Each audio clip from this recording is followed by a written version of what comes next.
One last check.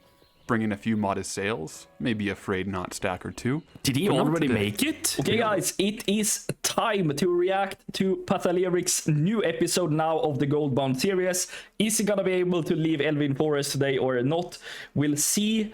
I have no idea, but I wish him best of luck, of course. His video will be linked in the description, of course, and I will be linking it to you later, so you can go like the video and subscribe to his channel, of course.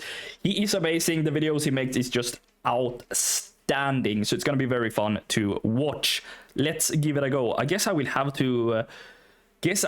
to enable or remove the cat cam while watching the video, right? Or should we have Harry in the reaction video as well? Cat cam, don't remove cat cam. Should we have it there? I hope we won't miss anything important in the video if we have it there. Okay, guys, let's go ahead and watch the video now. So, Pathalyric's new episode, we're gonna react and see if he watched the episode or if he leaves Elwyn. If you haven't been here before or if you haven't watched his episodes,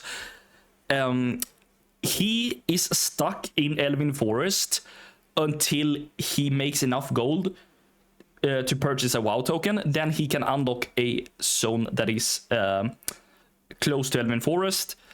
And so far in last episode, I can't remember how much he ended at, but he was not too far away from unlocking it, I think. So we will see today what he says. I hope the volume is good, but let's do this. And after this, we're gonna farm. Greetings, travelers, and welcome back to Goldbound, the challenge series where our rogue, Goldilocks, is trapped in Elwyn Forest until we earn enough gold for a WoW token. At today's market rate, that's about 270,000 gold. And as of last episode, we're sitting on a tidy 179,000 gold. But don't let that number fool you. We've got a long road ahead. It's 179k gold, and so he has to make 90k roughly. The token has gone up since he started. I think it was like at 250k when he started. Now it's 270k. Every copper still counts. The only connection to the outside world? A one-way trip to Stormwind, for the auction house and our bank. Everything else has to come from Elwyn. And while you might expect things to get a little more predictable at this point, let's just say the forest has a few surprises left. So buckle up. Time to mine some copper, pick a few pockets, and maybe, just maybe, take one step closer to unlocking the next zone.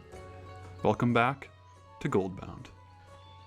I just hope he will finish Elwyn this episode. I do think he will, but I wonder how many hours he spent now on actually mining those copper ore. We'll see, but I think he probably spent some time on it. Ay. But first, I want to give a big thank you to today's sponsor, ExitLag. ExitLag is a game performance and connection optimizer. I'm actually mid-move in real life right now, and I've been playing Goldilocks off my phone's hotspot. I've been averaging about 300 ping, with some nasty spikes.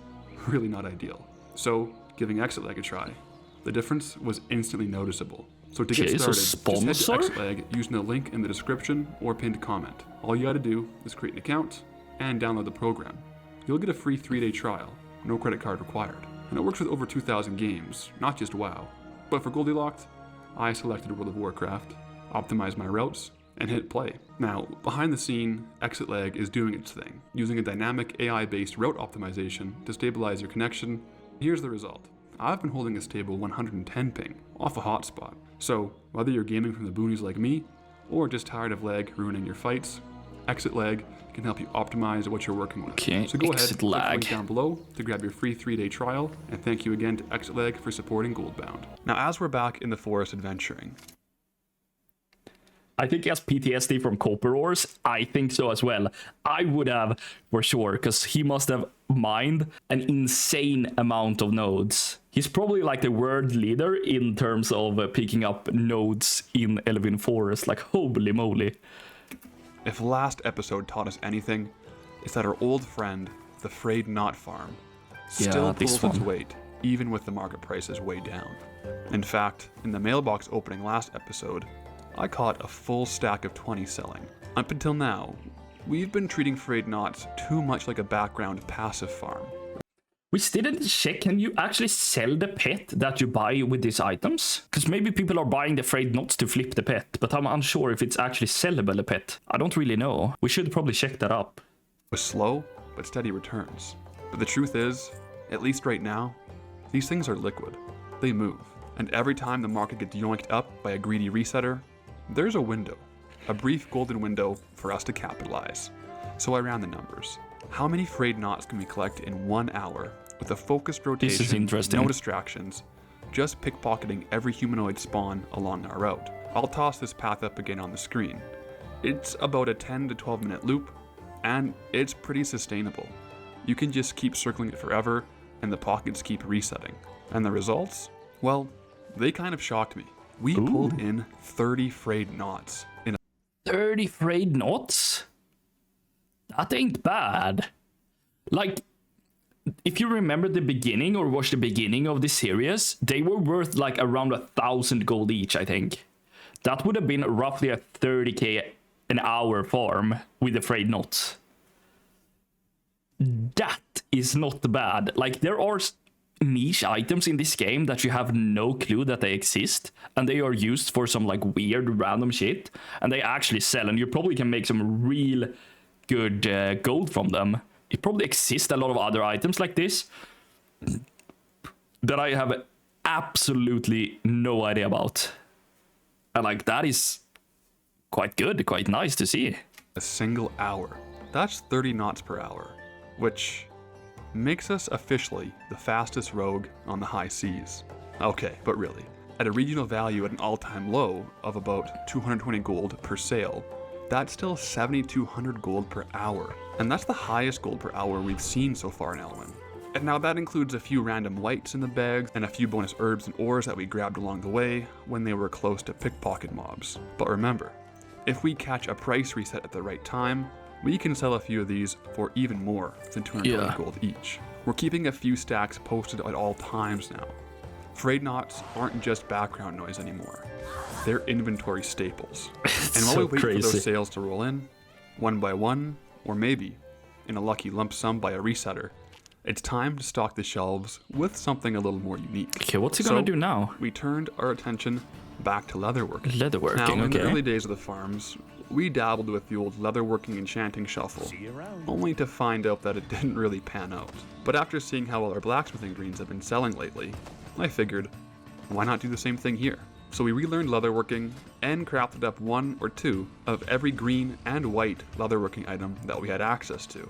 Okay, so going for the transmog stuff then, crafting one of each or a few of each to sell them. It's not gonna get that much gold though, sadly, because you cannot sell that many of them and they are not worth a ton. But I guess it's good addition and some variety, I guess. But I would be surprised if this is gonna make him a lot of gold. You know what's the real takeaway from this series? The thought process of finding ways to make gold. He's making gold in a starting zone. Good gold as well, considering it's a starting zone. You can apply these principles to current content as well, for sure. That is really true. And like, it's just like, for me, it is so insane that there is like these areas that is in this game. Like, there's no, like, you have no idea. It exists so much stuff in this game, like the frayed knots. Like, you have no idea about them. Like, I guess nobody in here was ever thinking about farming frayed knots. But somebody maybe did, and probably had like a niche market, pretty, not solo, but very like, probably not too competitive, and making decent gold out of frayed knots. And there should be so many items like this in the game that is used for niche purchases that you can sell and probably make a lot of gold. And no, these aren't high-ticket transmog pieces, but at this stage of the grind, it's all about volume. The more items we've got slowly ticking away on the auction house, the better. But of course, we ran out of light leather fast. Which means only one thing. No, not back to the boar. Oh, he's back to the boar farm again. You already know the boars. And we already knew it would be just enough to top off our supply in a matter of minutes. And with just a few boar sacrifices, we had a fresh stack of crafted leather gear ready to sell. Maybe worth a few hundred gold total, but hey, copper becomes silver, and silver becomes gold. And while we were in the crafting groove, I figured, let's keep this rolling. Like, I would imagine it's a bit fun as well to do something else, to try something else than just doing the same thing over and over again. Like, of course, it's worth it in terms of, like, he needs to have some variety and some fun doing the challenge. Like, only doing mining, like, you're gonna get bored as fuck. We had a few hundred linen cloth burning a hole in the bank. So I picked up tailoring again. And the plan? Well, firstly, restock our shirt inventory, since these have been selling pretty well. And to try out a couple of the green and white low-level tailoring recipes. Again, we're not seeing any massive value here, nothing close to the value of the blacksmithing weapons. But these little bits and pieces add up, especially when linen cloth, for us, is practically worth nothing on its own. Now, during this part of the day, it was the weekend and people were pretty active, and we hit a minor snag. Some wandering horde decided to roleplay as the Scourge, and wiped out all the NPCs in Goldshire. So that meant our trainers and our trade skill vendors were gone for a bit. So we waited, patiently, watching the corpses of our tailoring trainer fade into the void. But of course, eventually they respawned, and we unlocked the next level of tailoring recipes, which opened up a few more greens to craft. Except several of these higher level, if you can call it that, from 60 to 75 tailoring, required green dye. No, and not that, again. With the vendors we have in Elwyn, is off limits.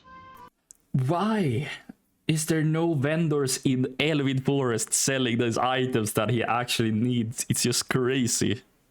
Green dye? Shouldn't that exist in Goldshire? Holy moly.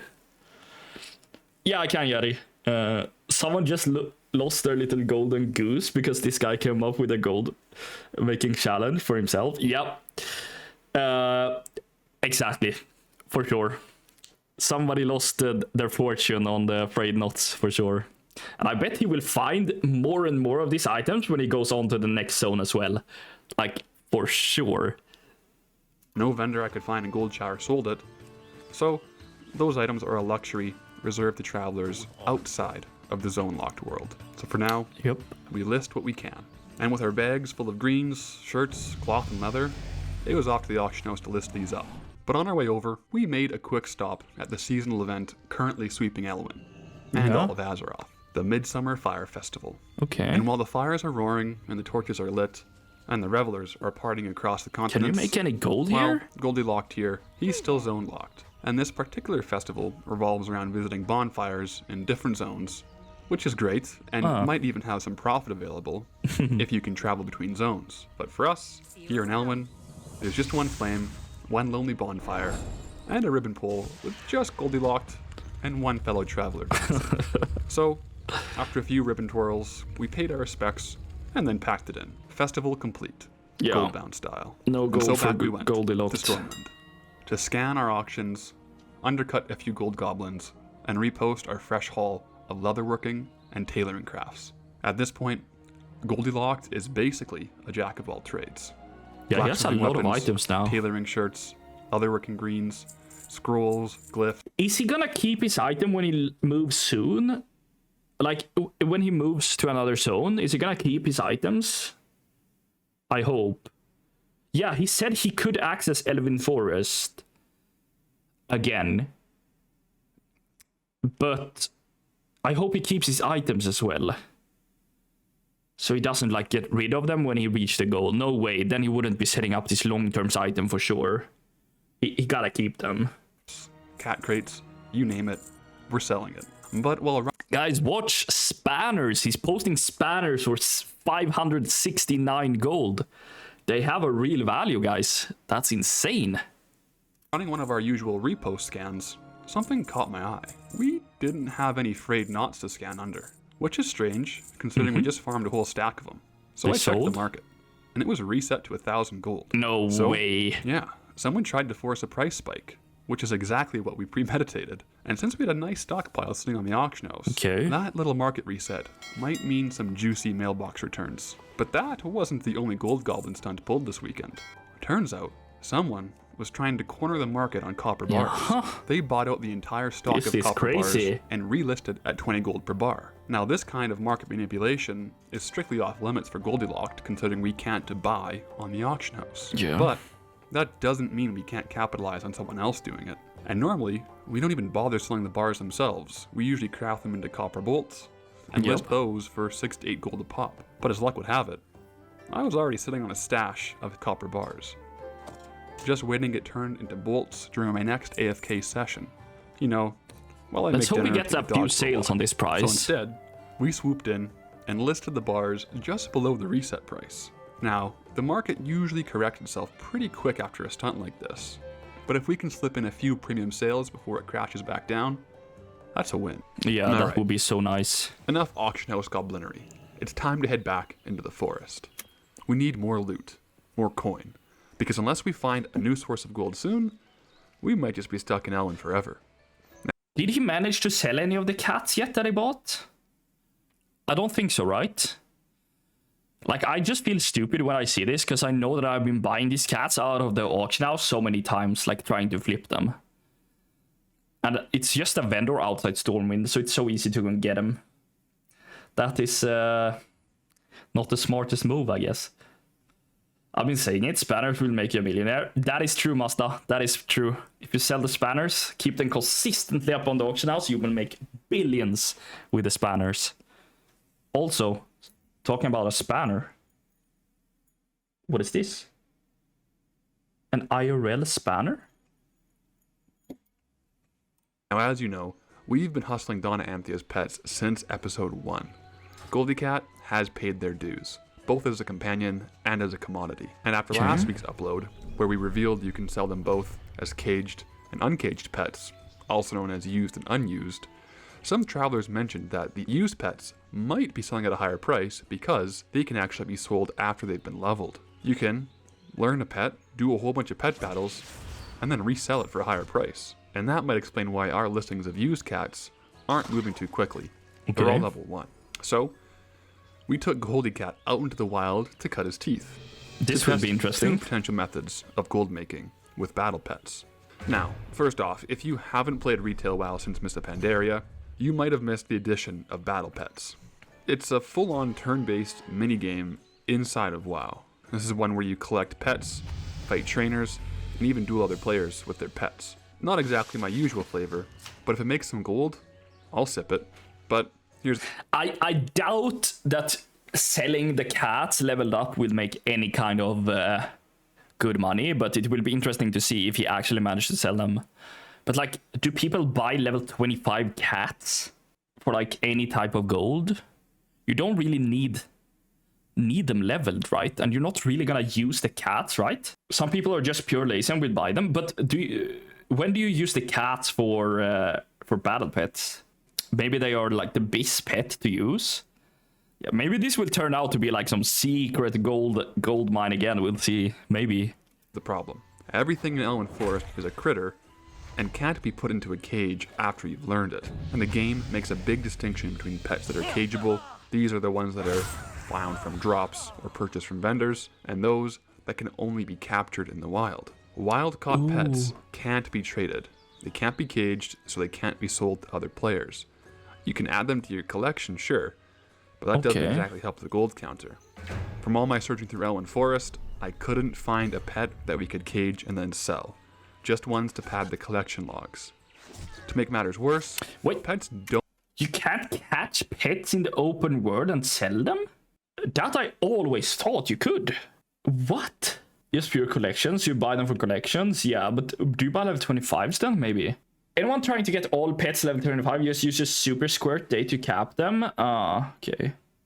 No, wild pet can't cage? That I always thought, like... Or I guess I never even put a thought into it. I thought you could post the... That is crazy. So wild pet can't be caged and sold. That I didn't know, but I don't know what I've been thinking as well, because no way I have been thinking that you could catch all pets and sell them either. No idea. Don't scale endlessly like players do in retail. They suffer from the classic diminishing experience returns. Once your pet is more than about 5 levels above a target, they won't get any XP from defeating it. Okay. Hard stuck. So unless we find higher level pets, which Elwyn definitely doesn't have, our pets are going to be stuck around level 6 or level 7. Now, there is one workaround. Oh, so you can't level them and sell them. The battle pet trainer of Elwyn. She offers a daily challenge that gives a chunk of XP and around 20 gold. Not exactly a gold mine, and we're not going to max a bunch of cats anytime soon, but we'll take what we can get. Okay. So for now, we'll just keep Goldie Cat on the daily Julia grind. But unless I'm missing something big in the battle pet front, we're not hitting level 25 anytime soon. No. Pet battling, at least for now, is a dead end for profit. Yeah. So with pet battles behind us, I figured it was time to return to the one thing that has never let us down in this journey, the Elwyn Shuffle. Our trusty, Elwyn fully Shuffle. optimized dual gathering into full-on production rotation. A system that's carried this entire challenge Is on its back. back. And over our time in Elwyn, we refined this loop more than once. First, we discovered that you can mine gold while mounted, a game changer. Yep. We found the copper bars to copper bolt shuffle. After that, the herbs to pigment shuffle. And Yep. just last episode, those pigments to the glyph of stars trick. Yeah, that is good. Truth be told, I think we've pushed this route about as far as it'll go. Copper bolts sell. I'm pretty sure people are buying them for the current War Within Goblin mount. And Exactly. using them as scraps to get current materials. Yes. Definitely not something Goldilocks will be crafting anytime soon. These- So that's why we're not using the bolts to process anything. This I like so much that it's actually using the current content, that people buy them probably trying to get cheap scrap or something. I don't believe you can get the actual mount gear from the copper stuff. Otherwise, maybe you can, but it's so low drop chance. Because it's way worse than, for the example, the guy rating gear, because they have a way higher drop chance. But at least you can use them for the current content to get the scrap. And that can be a bit cheaper maybe. Because you're pretty much looking for the cheapest thing to pilfer, I think, when you're leveling engineering, especially if you don't know what you're doing. And this is like so nice that that's integrated to the new expansions. So items actually gets a real value and is so good for the game, I think, that they have added this. And I hope they will do this more and more and more and more into the game. And I do believe they will, for sure.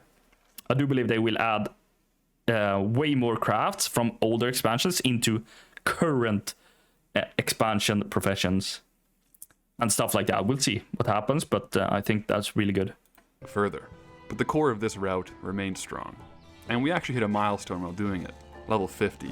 This gave us the quest to leave Elwyn too, so we'll go ahead and hold on to that one for later. And here's how it all went down. I gave it a 1 hour full sprint, dual gathering. No detours, no distractions, just Goldilocks, the forest, and the mini-map. And what did we get? Well, 337 copper ore, and a few gems to go along with it. The total raw, unprocessed gold from mining is about 1,500. Herbs were pretty generous too. We got 195 silverleaf, 134 peace bloom, and 114 earthroot. That's another 1,700 gold in raw value. So before we even touch the crafting 1,700. bench, that's Okay. a 3,200 gold haul. Really not bad for a starting zone. But now, But 3,200 gold, what was the frayed knots? They were more, they were like 7k, right? The frayed knot full hour? I guess he cannot do that full hour all the time. They were he got 30, yeah, they were like 7k frayed knots. So it's like double gold per hour doing the frayed knots. So that is way better than this, but it's gonna be way harder. I wonder if he could probably not infinitely farm the frayed knots and sell them at the same pace he farms them. But that is actually 7k gold per hour is actually huge. we flip the switch, full-on Elwyn Shuffle style. First, you gotta stay on mining just long enough to smelt the bars. Then you drop it, pick up engineering, grind Yeah. out about 40 rough blasting powder to hit 30 skill. Then you unlock the handful of copper bolts recipe. I wonder how many Grab a times blacksmithing he's hammer, done this walk now. over to the forge, and forge them all down. No need anymore, guys, to go to WoW professions to find your leveling routes for professions. Just go to Goldilocks, whisper Goldilocks in game, and just ask him for the best, cheapest leveling routes. He just knows everything in his head now. Once that's done, you can drop the engineering and pick up inscription. Mill down every herb into alabaster pigment, and quickly turn around and turn those alabaster pigments into moonglow ink. But this is where it gets a bit tricky. You need to use the experimentation option from inscription on the moonglow ink, hoping to get the glyph of stars. Oh yeah. There are 4 possible glyphs that you can get, and each try takes 3 moonglow ink. Unfortunately for us, it took us 4 tries this time. Burned Okay. about 9 inks. About 9 That's gold, not too but we bad. still got it. From there, it's smooth sailing, and you just craft every moonglow ink into a glyph of the stars. And the final tally, after a half an hour of processing, is 41 glyph of stars. At the current price, they're about Let's 50 see gold here. each. And that's 2,050 gold. They normally go for about 60 gold to 75 gold, but hey, the market's a market. And copper bolts, well, we got 337 of them, since this is a 1-to-1 transition from ore. With the current market prices, that's about 2,000 gold. So Add in some rough stone, some leftover pigments, and a few extra herbs, and we're looking at a final value of about 4,200 gold. 4,200 gold then. Yeah. I guess he has to do variations. But the Afraid Not farm is OP then, compared to everything else so far. It's just OP then, still, even if it's just 7k per hour. Crazy. Dude ruined the Knots farm for months, sadly, with this series. Yeah. But who did farm that before? Like, that's just crazy. So here's the raw math. Gathering only took an hour and added 3,200 gold, which is 3,200 gold per hour. But gathering and crafting takes an hour and a half and nets about 4,200, or about 2,800 gold per hour. Yeah. So it's kind of funny. If you're optimizing for pure gold per hour strictly, gathering appears to win. But the shuffle has two big advantages. It's chill and it's satisfying. There's just something about converting piles of herbs into high-ticket glyphs and watching them sell while you're doing something else. It hits different. Yeah. And importantly, as long as you gather everything yourself, every single gold is profit. Another day in Elwyn, and another shuffle complete. Now, Kinda not, but kinda. you may have already noticed something unusual. We're heading towards the gold share mailbox. Yeah. Early. That's how we Oh. close things out on these videos. Wait. One last check. Bring in a few modest sales. Maybe a Afraid Not stack or two. Did he But not already today. make it? Today's No a little way. different. Because there's something in there that, well, we need to talk about. He So let's sold a go ahead and transmog.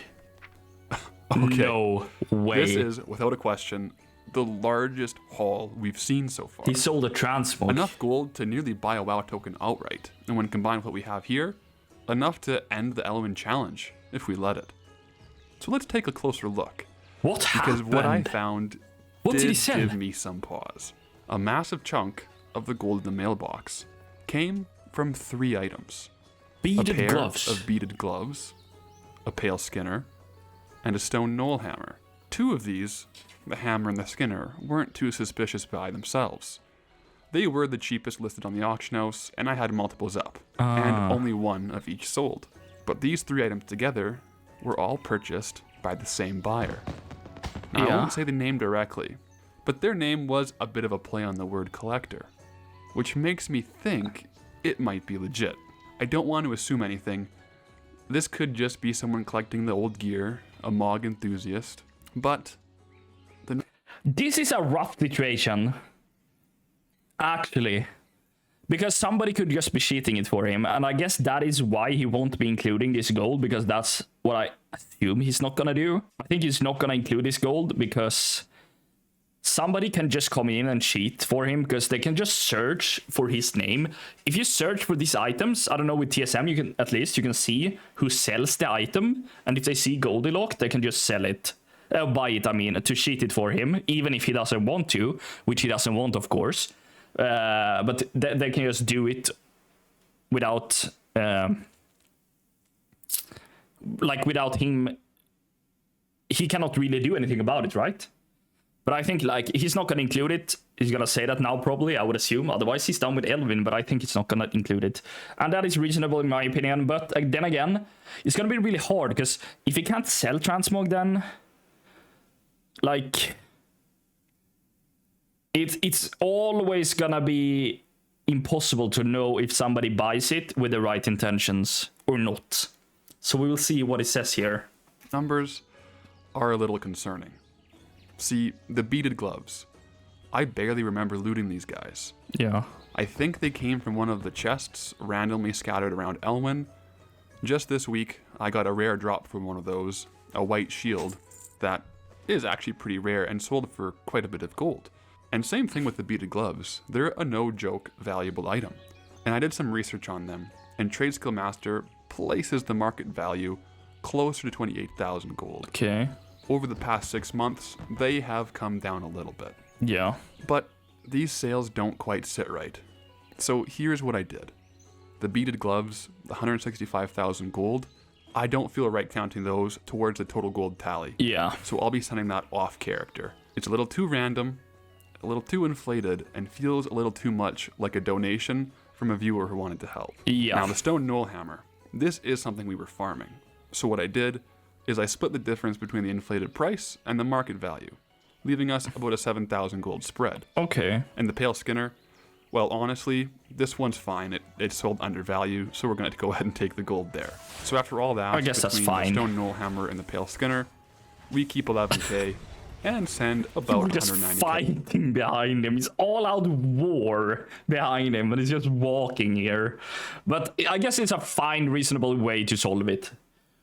I just don't know how you can fix this for the future. Because it is really easy to... I mean, like, he can't know if somebody buys it with the correct intentions or not. Sadly. Off. And I think I can live with that. And if you think this was the right call or the wrong call, let me know down below. Yeah, it was a good But call. I just want you to know that every step of this journey, it will be transparent. Yeah. And to be That's good. honest, this series has grown beyond what I expected. Yeah. In hindsight, I should have built protections against stuff like this.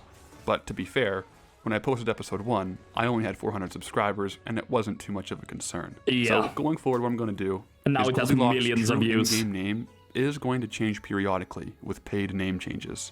I'm going to use a nameplate add-on that's going to show Goldilocks on screen to keep the theme of the series consistent. But this way, potential donation snipes through buying out high items. He's a genius.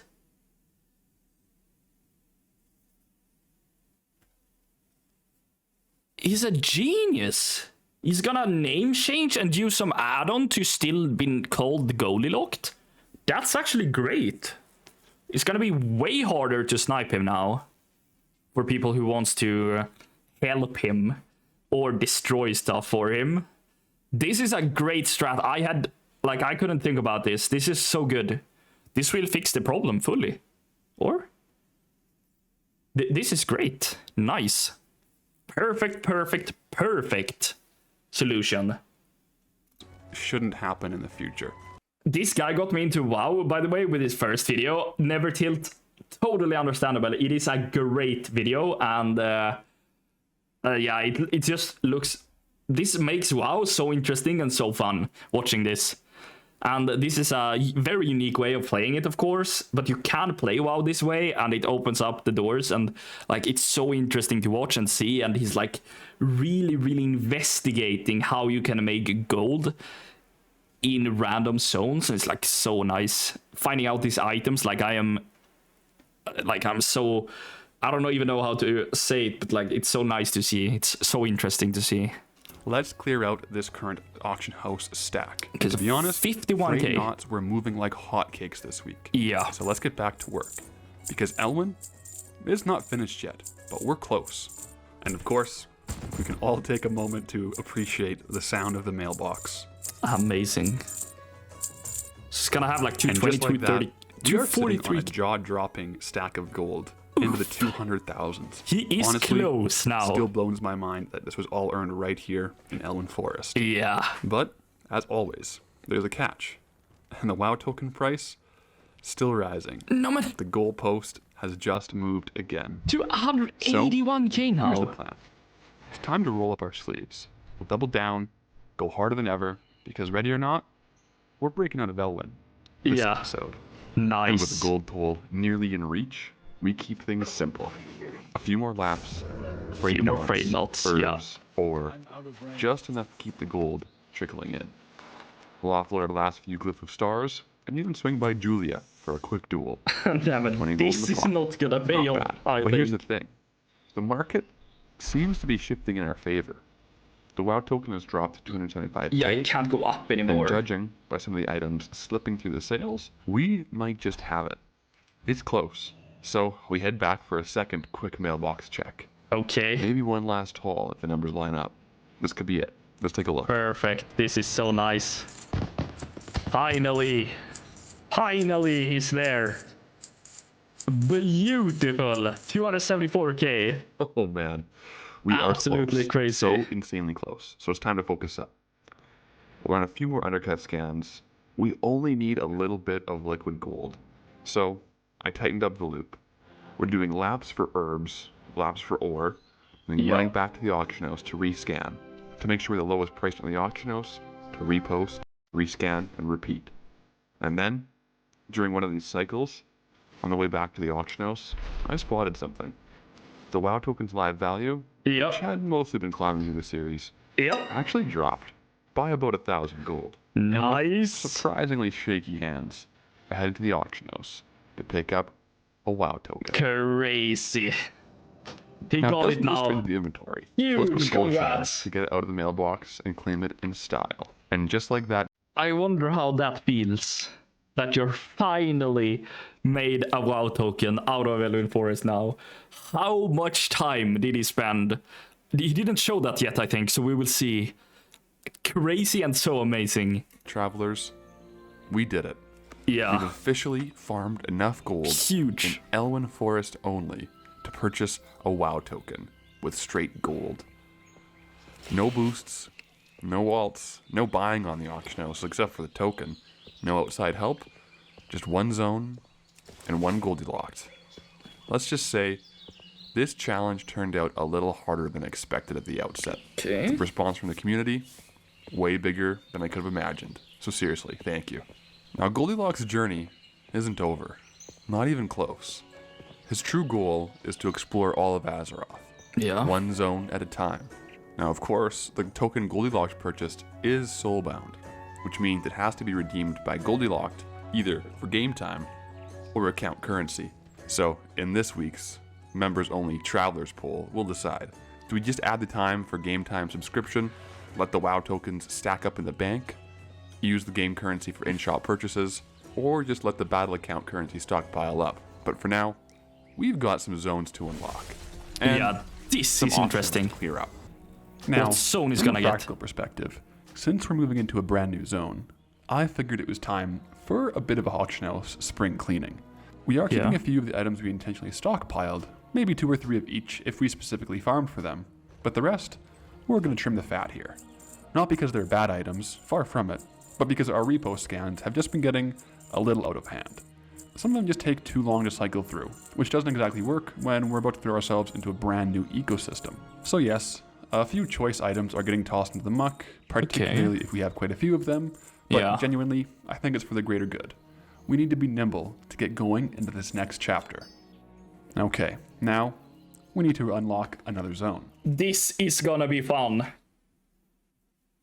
This is gonna be fun to see which zone he gets, because he's gonna random it. I would be too invested to spend that gold after farming it this way. Exactly, imagine spending it after farming it. That's rough. But like, this is so fun. I wonder what zones he's gonna get. I kind of hope for him to get Dust. No, I don't know. That's what he cannot get. But I kind of hope for him to get Dalmoro. I think that is going to be the most efficient for the next zone. But after that, I don't know. So Westfall maybe. Westfall bis for Dead Mines, but Dalmoro with Nomer is huge. I think that's better than Dead Mines. So he cannot get Duskwood because he cannot go to Duskwood from Elwyn Forest without swimming, and that's apparently not an option for him. So it's either gonna be Redridge, Westfall, or Dunmorrow. And I kind of hope for him to get Westfall because I think that it's better because then he potentially could get Duskwood afterwards, and then Stranglethorn and like Booty Bay. I don't know, but. I don't know. Dunmorrow, that would unlock Lockmore Dun is quite boring, right? But yeah, we'll see. I kind of hope for Westfall or Dunmorrow. I kind of do not hope for Redridge at least, but we'll see what he gets. Because as of right now, we have a WoW token in our bags. And, under the rules of Goldbound, this means we're officially allowed to unlock a new zone for Goldilocks. Yeah. And remember, given our current mobility rules, the zones that are available for unlocking must be accessible by foot using intended in-game paths. So right now, we have 3 choices. Westfall, Dunmorrow via the Deep Run tram, or Red Ridge Mountains. Yeah. And I'm going to be real with you. I'm a little bit nervous about this spin. I've got a tier list in my head, both from a what would be fun standpoint and a how much gold can we realistically make standpoint. So if I had to rank Let's see them, this. Westfall is top tier, Okay. hands down. Then Dunmurrow, which is a new zone, but it does have all the same early level crafting materials that Elwyn has. And Red Ridge, well, Red Ridge is Red Ridge. Now to be fair, it does give us quicker access to higher level zones once it's unlocked, so unlocking it early might actually be a win for the long term. But Westfall and Dunmurrow, they both have something huge going for them. Yeah, Access to zone-based dungeons. exactly. That's right. The Dead Mines and Nomer would be officially on the table if one of those two zones were unlocked. And that opens up entirely new gold-making avenues. Dungeon lockout farming. Also, Westfall in particular has a weird overpopulation of rares with surprisingly decent drops. So, this roll is high stakes. Guys, you recognize this Okay. wheel. And the spinner's ready. I guess nothing left to do but roll the dice. That looks like Red Ridge. No way. Okay, well, that settles it. Goldilocks is officially Red Ridge bound. Not gonna lie, this is gonna be an interesting one. We're heading into brand new territory. New mobs, new herbs, new ores, new rares. But the same relentless grind. And I'm genuinely curious to see how we're going to have to adapt. How Goldilocks is going to have to handle the economy of a higher level zone with different mobs and different crafting nodes and danger around every corner. Very interesting. But that's what makes it exciting. So strap in. We're about to find out what Red Ridge has to offer. And more importantly, what we can make of it. And if you don't want to miss what comes next on this wild journey, hit that subscribe button. And to my Yeah. fellow travelers, may the winds be at your back. Absolutely crazy, and the thing that he like, he gets Red Ridge. I think that's definitely the harder zones, and I can just think about a few rares in there that has some valuable stuff and nice unique transport that you can sell that he definitely will be doing in Red Ridge. He still has copper ore and the same nodes, I think. Like overall, the same herbs. He gets access to a few more, I think, but that's not gonna make a huge difference, maybe. Red Ridge has a rare with a pet.